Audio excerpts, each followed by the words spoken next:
నాంపల్లి కోర్టులో హాజరు కానున్న జగన్ 6 సంవత్సరాల తర్వాత నాంపల్లి కోర్టులో మొదటిసారి హాజరు కానున్న జగన్ ఆర్థిక నేరాలు, కుంభకోణాలు, అటెంప్ట్ మర్డర్ పలు కేసుల్లో నేరస్తుడిగా ఉన్న జగన్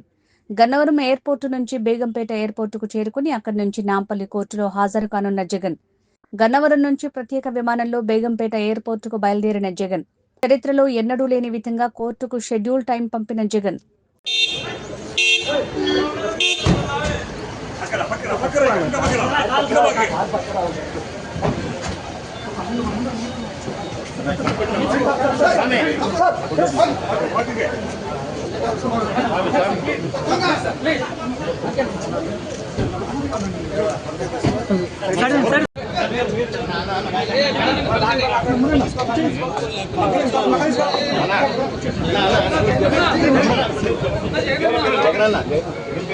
మీరు కూడా